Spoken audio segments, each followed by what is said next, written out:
Hi friends, అందరూ ఎలా ఉన్నారండి? Welcome to my channel. Friends, ఈరోజు నేను చూపించబోయే డిష్ ఏంటంటే ఆనపకాయ మసాలా కర్రీ అండి. ఫ్రెండ్స్, నేను ముందుగా రౌండ్ ఆనపకాయని తీసుకున్నానండి. తీసుకున్న తర్వాత దాన్ని చుట్టూ కొంచెం కన్నాలు పెట్టేసామండి. కన్నాలు పెట్టడం వల్ల ఏంటంటే ఆనపకాయలో ఉన్న వాటర్ అంతా బయటకు వచ్చేస్తుంది అనమాట. అలాగా కన్నాలు పెట్టేసి ఒక 10 నిమిషాలు అలా ఉంచేస్తే దాంట్లో ఉన్న వాటర్ అంతా బయటకు వచ్చేస్తుంది. దాని తర్వాత దాన్ని శుభ్రంగా వాష్ చేసేసి చిన్నగా అండి ఇలాగ నేను చూపిస్తున్నట్టు కట్ చేసుకొని పెట్టుకోవాలి. కట్ చేసుకుని పెట్టేసుకుని ఆయిల్ని డీప్ ఫ్రై చేసుకోవాలండి. చూడండి ఫ్రెండ్స్, ఇలాగా మనకి డీప్ ఫ్రై చేసేటప్పుడు మంటని మీడియంలో పెట్టుకొని ఇలాగ గోల్డ్ కలర్ వచ్చే వరకు ఆనపకాయని డీప్ ఫ్రై చేయాలన్నమాట. నేనైతే మొత్తం డీప్ ఫ్రై చేసేసిన తర్వాత మీకు చూపిస్తున్నాను ఫ్రెండ్స్. నేను చిన్న ఆనపకాయని తీసుకున్నాను అనమాట. మీరు పొడుగు ఆనపకాయ పర్వాలేదు, రౌండ్ ఆనపకాయ పర్వాలేదు. నేనైతే రౌండ్ ఆనపకాయని తీసుకున్నానండి.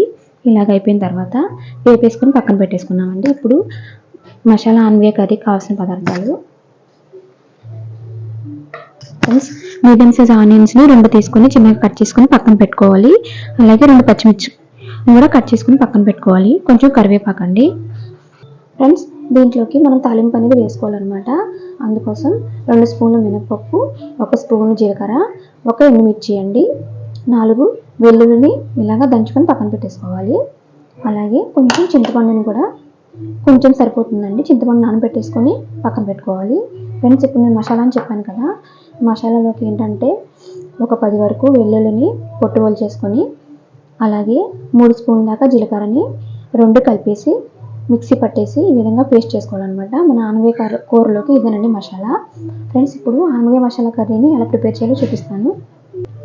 ఫ్రెండ్స్, ఆనపకాయ మసాలా కర్రీని ప్రిపేర్ చేసుకోవడానికి ముందుగా స్టవ్ ఆన్ చేసేసి ఒక కడాయి పెట్టేసేయాలండి. దాంట్లోకి 2 స్పూన్లు ఆయిల్ వేసుకోవాలి.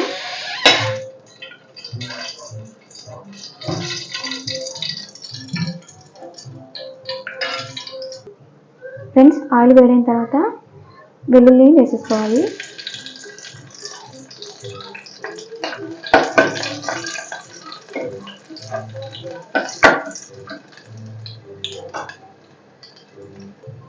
ఫ్రెండ్స్, వెల్లుల్లి కొంచెం వేగిన తర్వాత మినపప్పు, జీలకర్ర కూడా వేసేసుకోవాలి.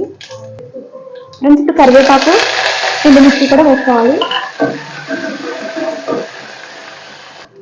ఫ్రెండ్స్, ఇప్పుడు పచ్చిమిర్చి, ఆనియన్స్ కూడా వేసేసుకోవాలి.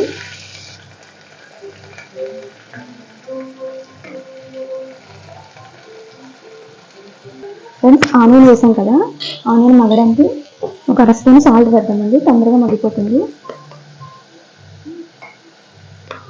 వేసేసి మూత వేసేసుకొని మనం బాగా మగ్గించుకోవాలి.